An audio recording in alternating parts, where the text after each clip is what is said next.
It's day 14 of 21 days of wellness with the wellness professor Leo Simpson II. And let me tell you, you know, I really enjoy bringing value to you and positioning you to get it when you get to it, right? But I learned something that it's important to release what's in you because you can't make space for it. But we're going to talk a little bit about that.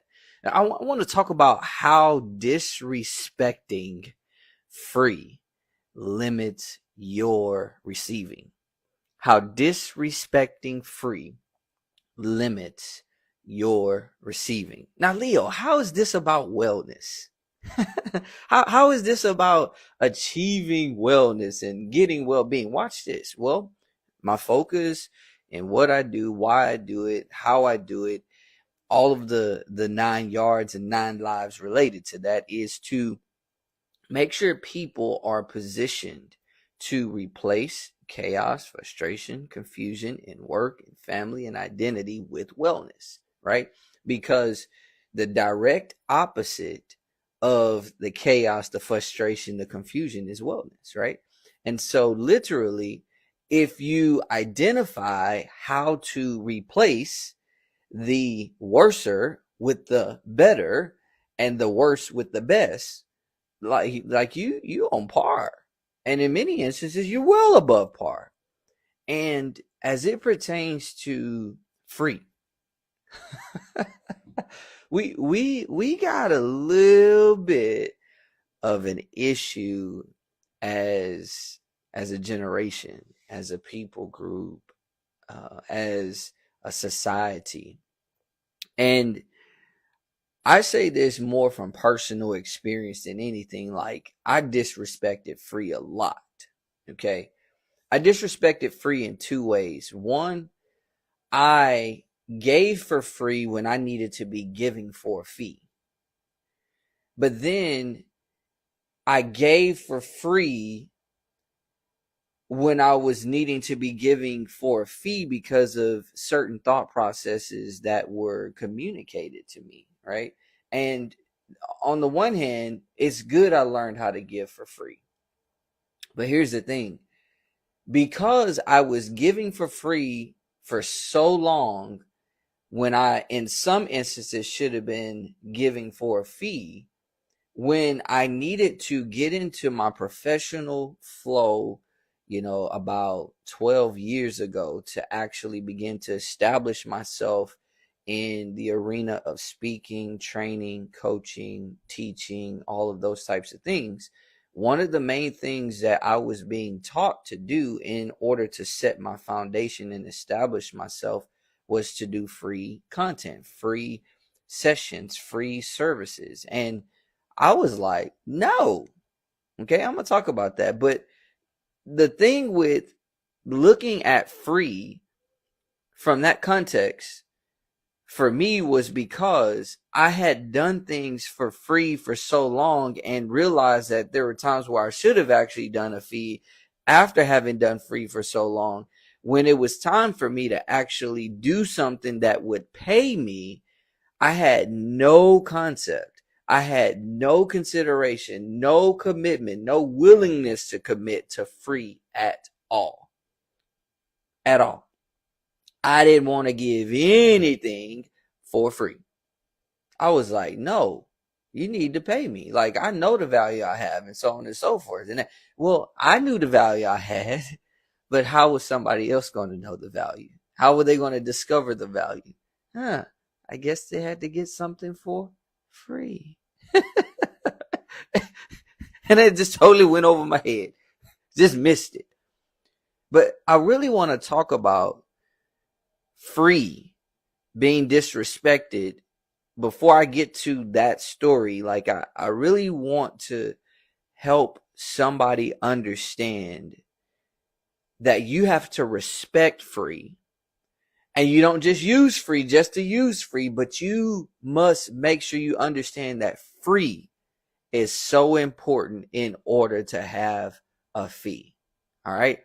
On Sunday, which was, so it's day 14, so I think it was day 12. day 12 of my wellness, 21 days of wellness, I talked about one of the perspectives of my multi-billionaire mentor that I always go to, Solomon the king, right? And there was two things that Solomon said. And one of the ways it was recorded was, a generous person will be made rich, and whoever satisfies others will himself be satisfied. There was another way that it was said, but let me read the second one first before I read that other way it was said. People will curse the one who hoards grain, but a blessing will be upon the head of the one who sells it. The other way that it was said was, the generous soul will be made rich, and he who waters will also be watered himself. The people will curse him who holds grain, but blessing will be, where's that? I lost mine. Will be on the head of him who sells it. Okay. Now, I'm going to go back to the other one because it has a smoother flow. The generous person will be made rich, and whoever satisfies others will himself be satisfied. This is what I would call, I put in the category of compassionate generosity, or the compassionately generous person. The compassionately generous person is committed to meeting the needs of those who cannot help themselves and cannot do back for you. And that's somebody who is completely vulnerable, okay? The person who's completely vulnerable, what they receive from you for free. Meaning you expect nothing in return from them. You expect only something in return for them.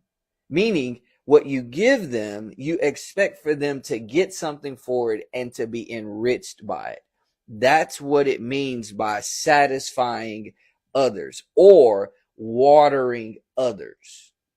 And that means that when you're in difficulty, you can expect to be watered. You can expect to get solutions to your problems, right?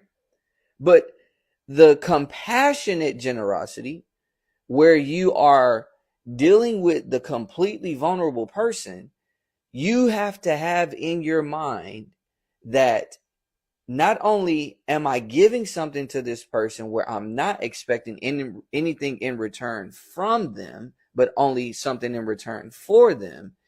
That is the main way you develop your muscle for appropriate thinking about free, right? I like to think that poor people are really situated, completely vulnerable people are really situated to give us a muscle of being able to be comfortable with free. I like that. Do you like it is the question. Because if you do, watch what happens.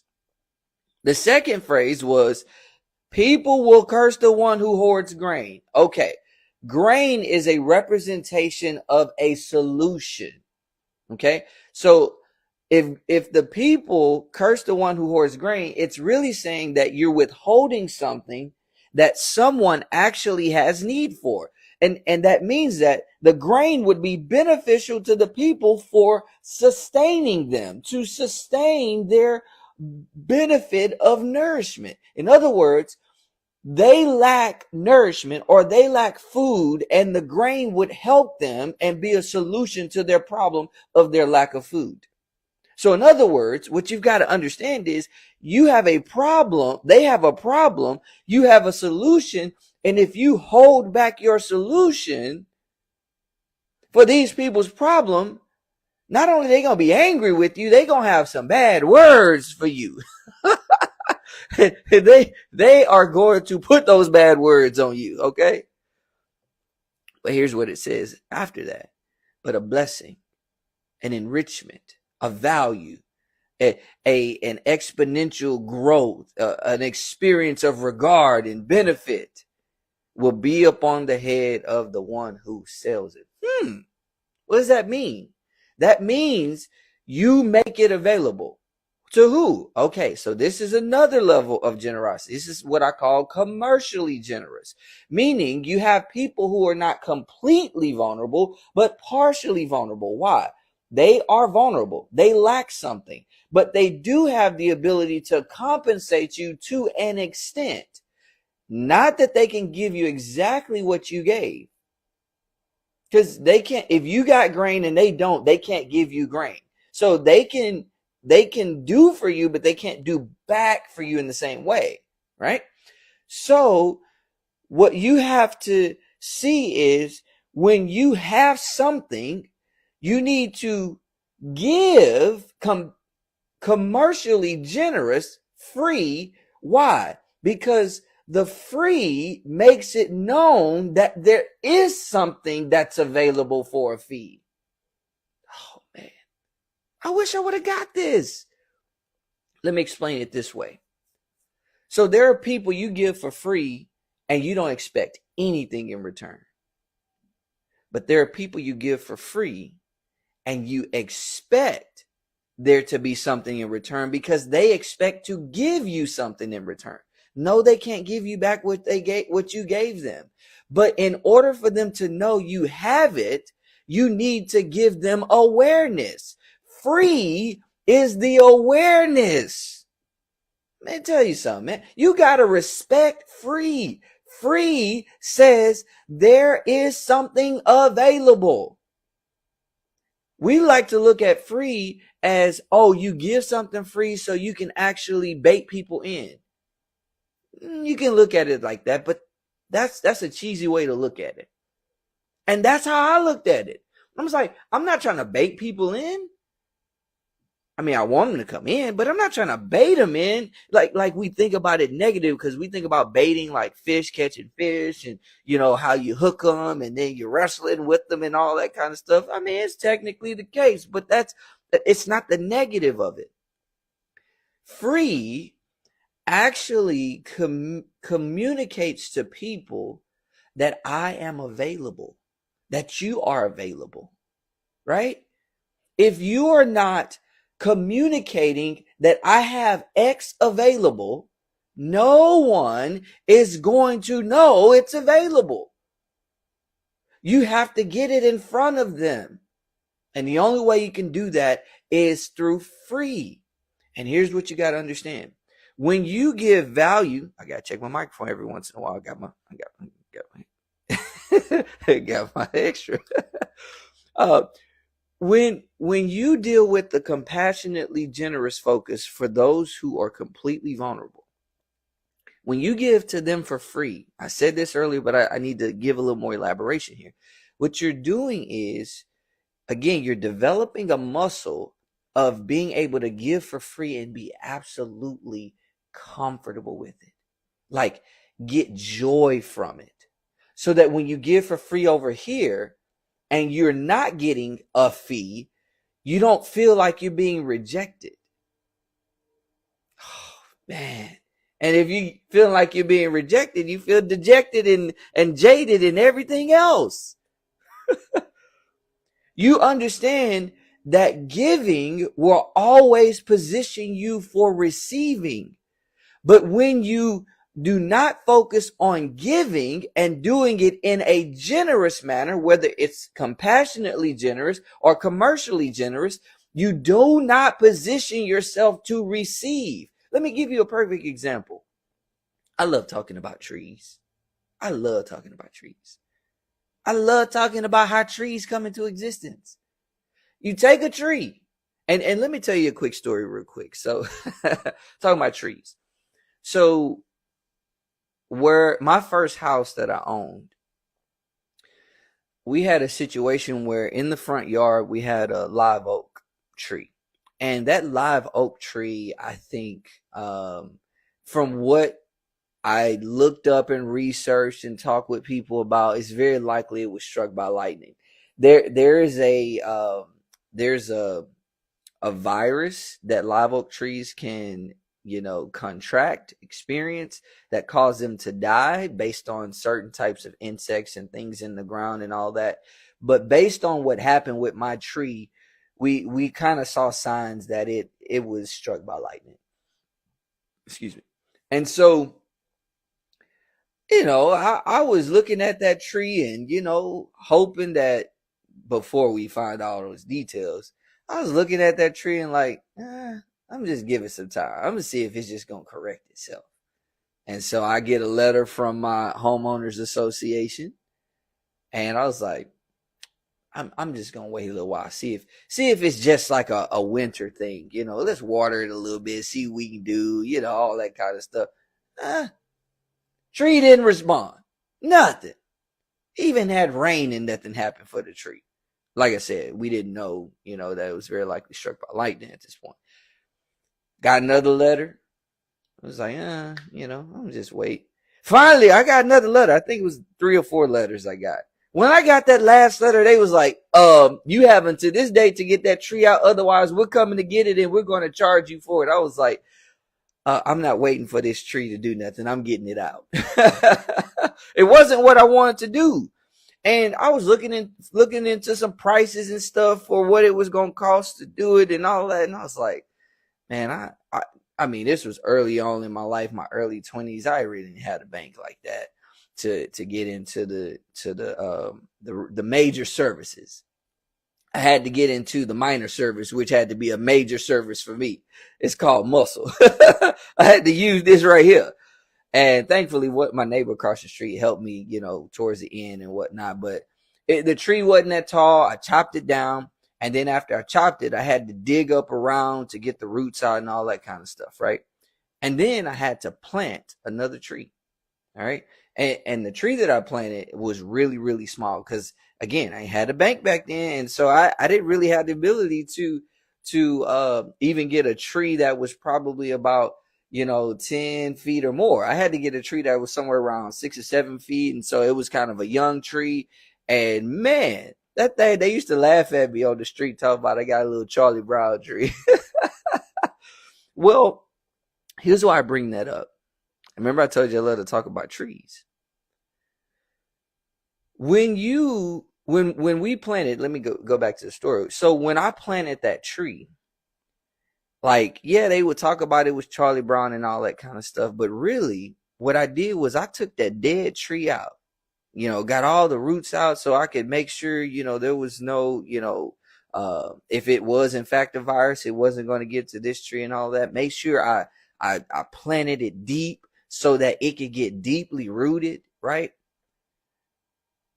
And literally about 10 years later, we had moved out of this house and all that kind of stuff. 10 years later, we went back to that street, checked it out. Do you know that tree was the most full and just like lush tree on that street? But why? It's because of what I'm about to tell you. Why I like to talk about trees.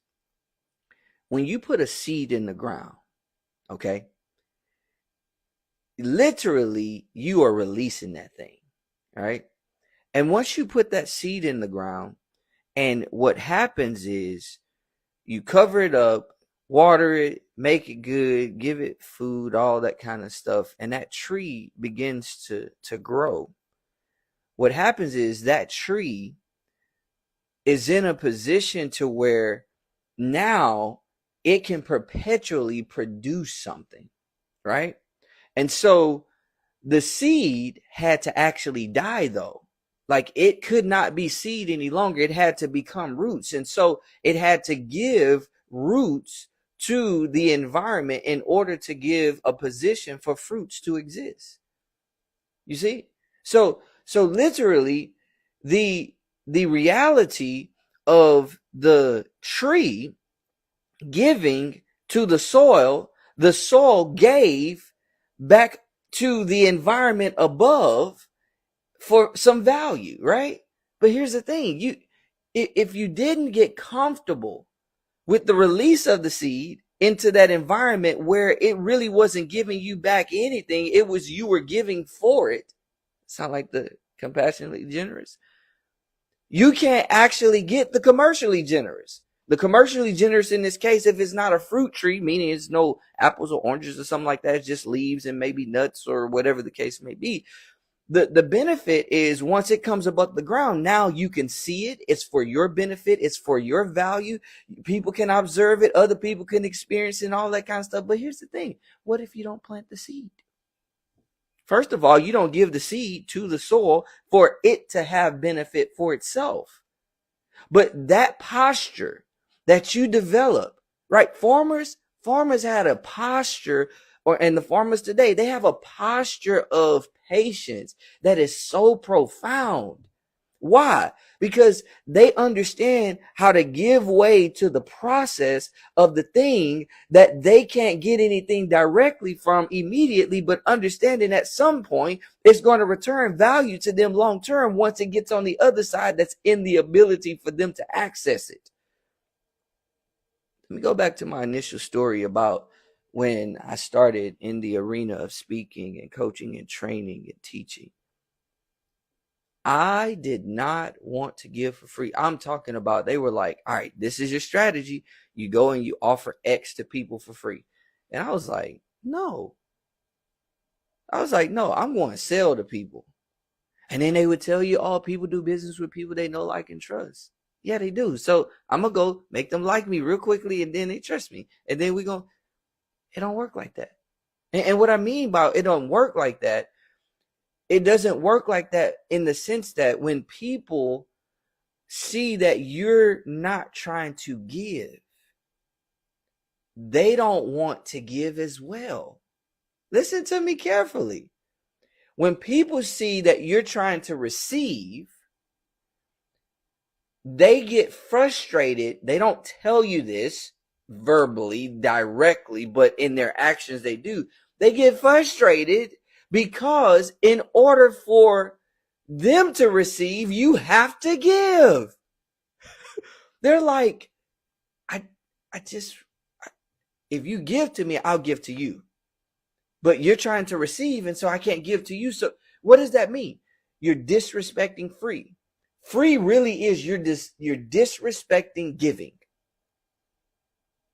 See, you got to understand, free is not really just how we think about it in our commercial context, our business strategy, our sales and samples and all those different things.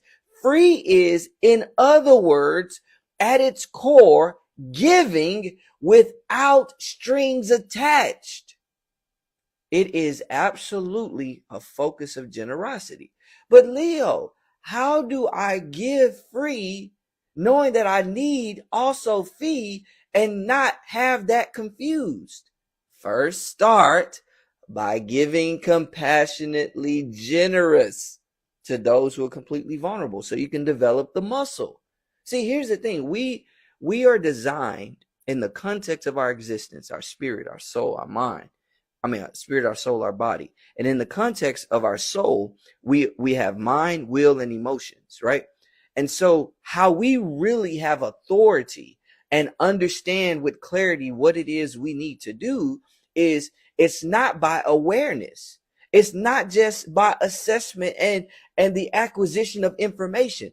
It's by the application of the awareness and the assessment that we had awareness of and we acquired, right? You have got to have application, because only when you apply do you get authority. And when you get the authority and you can actually operate with the muscle of repetition and consistency and commitment with great clarity, can you then have your affluence. Only then. Only then. Now, let me say this. The way that I'm articulating it with this level of clarity, first of all, it wasn't communicated to me that way, and that's okay, because I'm thankful I learned it. Now I can teach it to other people like I'm teaching it here. But here's the truth. Because I was so selfish, let me tell you something. I did not think I was selfish. I thought that I was being generous because I was making known what I had available. But the way people appropriately respond to us making known what we have available is we have to give it to them so that they have an experience. Remember what I just said. It's not in the awareness of something. It's not in your assessment of the awareness of something. It's not in your acquisition of the awareness of something after you assess it. It's in your application of the thing you acquired after you assessed the reality of the awareness. Once you get application, then that application puts you in a position to where now you have this sense of resonation with a true regard. So now you have authority, and that authority says, I want to have this more. I want to do this more. I want to do this more. And guess what? When you say, I want to do this more, if with the application you have, what you have acquired in the assessment of your awareness and what it is you have in your ability to make use of, if it's lacking, then you're going to say, how do I get more of what it is that I have an authority with now so that I can have a true affluence? And that's when they come back for the fee. That's when they come back with the fee. Why? Because the free enabled them to establish a posture of authority themselves. See, I used to feel like doing content like this was like not worth it. Why? Remember, I had the mindset of, well, I don't want to do for free because I need or I want, whichever one it is, I want to get the fee. But here's the thing. It's not just you're giving people to try it on. It's not just you're giving people to, have an experience with it and develop belief. Yes, that's a part of it. What's really happening is we're positioning people to understand,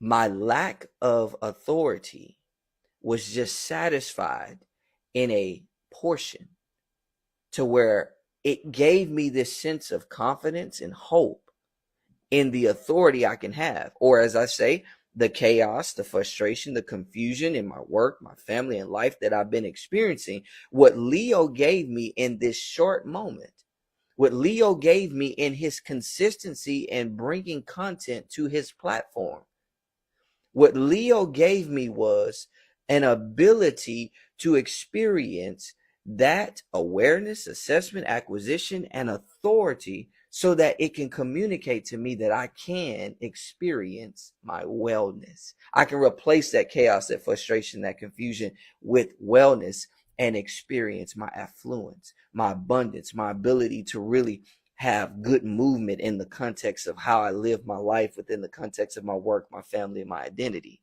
You see? And so when we do not put ourselves in the environments, in the spaces that we can be generous, that we can be absolutely generous within the context of the grain, meaning the solution, the skill, the resource, the effort, the energy, the time that we offer in our unique way, guess what? We're not just disrespecting free, we're disrespecting ourselves and the other people's value. We're disrespecting our worth and value. And that's why yesterday when I talked about kid wellness, but ultimately talked about the fact that kid wellness is actually a byproduct of adult wellness. Big people wellness is going to create little people wellness. And that's why it's important that we start to believe within ourselves, that we think within ourselves, hey, I'm loved. I'm unique. I'm valuable. I was created for greatness and great things. I was created to live a life of contribution. And guess what? Now I'm going to go out and tell other people that. Not only am I going to tell other people that, I'm going to tell the people closest to me that they are loved, that they are unique, that they are valuable, that they were created for greatness and great things, and that they were created to live a life of contribution. And I encourage them to walk in that fully. I encourage them to believe that themselves. I encourage them to speak that themselves, whether I'm getting paid to do it or not. But also, there are environments that will pay me to actually bring that into their environment. Why? Because the exchange in that environment, watch this. when you give, and especially if you give generously, you will never return the same thing you received. Because generous giving, whether it be compassionate or commercially, generous giving is just like the tree. You give the seed to the ground is going to give you more than what you gave it. And so when you give compassionately generous or commercially generous, you're always giving into an environment that's going to return you more than what it is you've actually put into it. Like, we've got to stop disrespecting free. In other words, we've got to say, look, how can I kind of go back to the old times where people had samples after samples after samples? Like, I'm just going to give. But how do you do it? Let me tell you how. You develop a commitment and decisive pursuit of doing for others is doing for self. Commit yourself first and foremost to compassionate generosity. When you commit yourself to compassionate generosity, you're going to position yourself to actually be committed to consistently meeting the needs of those who cannot help themselves and cannot do back for you. And the more you develop a pattern of that, what happens is you develop the muscle and the mindset, as well as the posture of perspective that allows you to be in a position where you say, you know what, I'm going to give because I know I got something valuable. That's my grain. All right, I'm going to read it again. What my multi-billionaire mentor Solomon said. He said, a generous person will be made rich, and whoever satisfies others will himself be satisfied. Compassionate generosity. So whoever engages in compassionate generosity will experience compassionate generosity coming back. But watch this. People will curse the one who hoards grain. If you're not commercially generous. Let's say you are compassionately generous, but you're not commercially generous. If you're withholding your solutions that people can pay you for and people want to pay you for, and people really are positioned to actually pay for it because they want to pay for it. If you don't engage in commercial generosity, you're going to experience problems from the people because you're a greedy person in the sense that you're selfish and not giving what you have the ability to provide and offer, even while being compassionately generous. It's crazy. But a blessing will be on the head of the one who sells it. So when you sell it, you're going to get back something that allows you to do one thing, particularly be more compassionately generous, but what you receive from over here in your fee will always be greater than what you gave over here in your free. Remember, I said the person over here cannot do back for you, which means they can't return something to you. So it's not for you to get something from them. It's for you to get something for them. But what happens is when you go over here, engage in your commercial generosity, and you get a fee, the fee you receive will very likely be in greater proportion than the free you gave over here. And the free that you give over here, the fee you get will be greater than the free you gave over here. In other words, if you give generously, you will always get a return of that which is in generous nature greater than your giving. Respect free. Understand that free has two layers that you've got to very consistently and very thoughtfully and intentionally engage in. And here's what I'm saying. I said this earlier when I started. I said, I was the person who gave compassionately generous, but I had a misconception and an issue with how to give commercially generous and make sure there was a fee piece there, right? Like, that's a huge issue. And let me say this. A lot of people have issues with sales, so much. And so I was working in a sales environment in my early job. My first W-2 job was at Walmart. Now, Walmart is a sales environment. It's retail sales so that you know, they're doing a lot of the lead generation. They're doing a lot of the sales by virtue of, the system and the stock structure and all that kind of stuff. But ultimately, we were a part of the sales process to provide support in order to collect in the transactioning and various other things. Even we would do the stocking, etc. So we're part of the sales process. The difference was we were not having to necessarily sign the contracts. If you were at the cash register, that's kind of close to it, but that's more of collections. People were making decisions on their own, right? They were looking at the prices. They were making decisions. This is valuable. Okay, I'm going to take it and put it in my basket. Every time they put it in the basket, that's literally like, hey, this is contract being written up. Let's go ahead and pay for the contract. Let's go ahead and satisfy and complete the agreement, right? When they get to the register. Okay. So here it is. I kept saying, I'm not a salesperson. I'm not a salesperson. And literally, even though it was a different sales type of strategy and structure, I was still in sales. Crazy. Even I shied away from sales jobs that I should have taken and grown in my early 20s, simply because I had this thought process that really wasn't an issue about sales. I had an issue with collecting, asking people for their money. Why? Because I had developed such a strong muscle that was not appropriately established for compassionate generosity and giving for free. So, truth be told, I was disrespecting free as well, because there is an aspect of free from my multi-billionaire Solomon, my multi-billionaire mentor Solomon. He said, if you have a solution that can be engaged in the commercial generosity aspect and you do not provide it for a fee, people will curse you. They will disregard you and you will be limited in what you receive. Man, let me say this. You may not have an issue with having a product that's a solution that actually solves someone's problem. You might not have an issue with that. You might not have an issue with compassionate generosity where you're giving to others free and so on and so forth. But the question is, do you really understand why you're doing it so that you can really do it with the greatest clarity?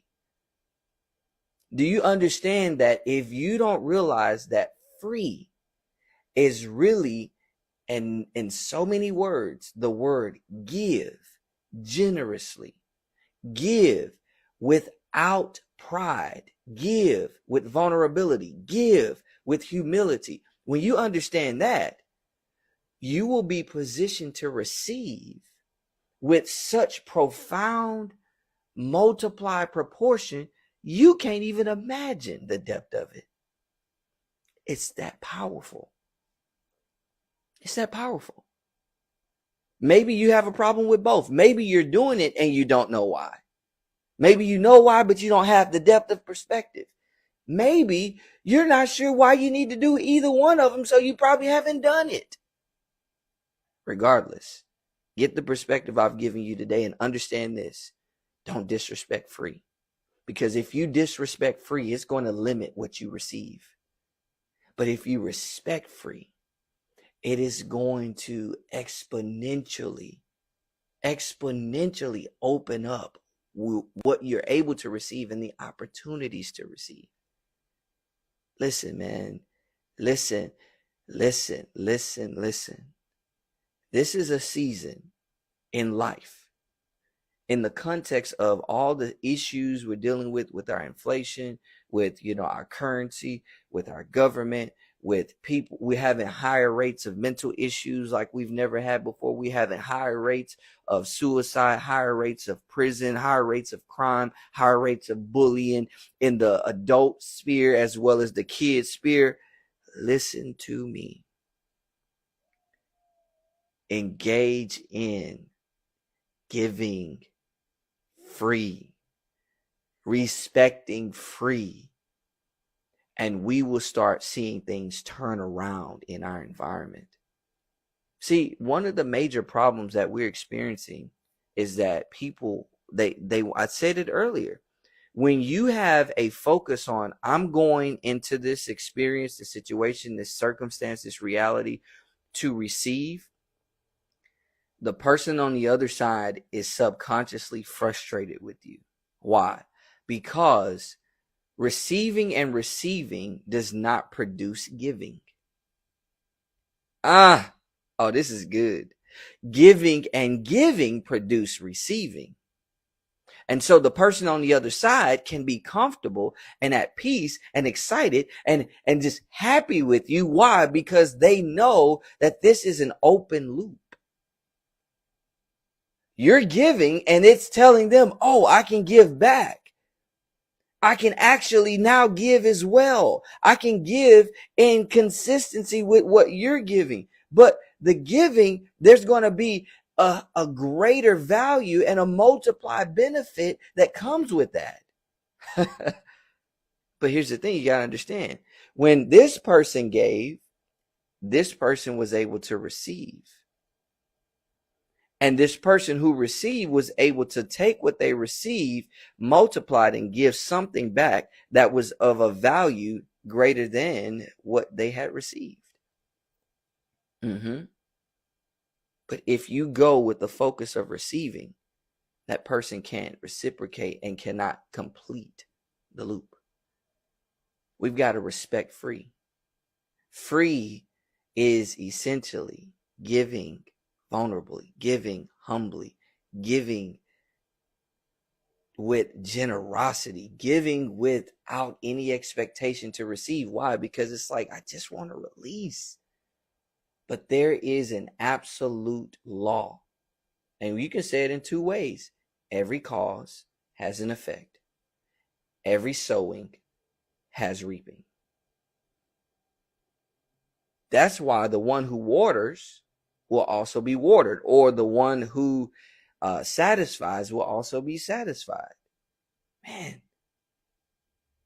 And that's why when you sell your solution as a solution to that person's problem, they are all too excited to give you a solution to your problem with respect to the monetary fee that you get from what you have done for free.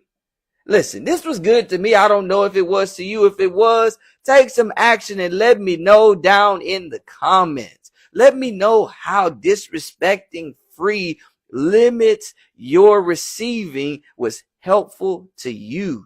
Share some value with someone. Matter of fact, that's what I want people to do more often than not. I'm going to make sure this is going to be a call to action as much as possible on every talk, every live, every commitment that I do on my platforms. I want to call you to action to do what? Like, right? That's good. But go further than that. Share. Okay.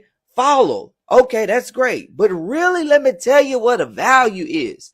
Get down in the comment section and say what value you got from this, and watch how you're giving to people in that regard is going to enrich you.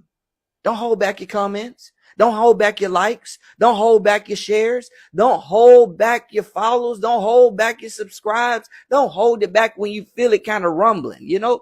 Go ahead and give it. Why?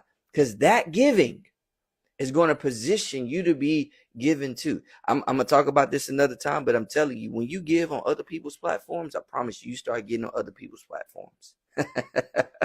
I know, because I'm getting invitations these days. And thank you to everybody who's invited me, because I love giving to your value and to the people who are on the other side with you. Listen, I'm going to get out of here on this 14th day of the 21 days of wellness. Y'all be well. And as I often say, be great. You hear me now?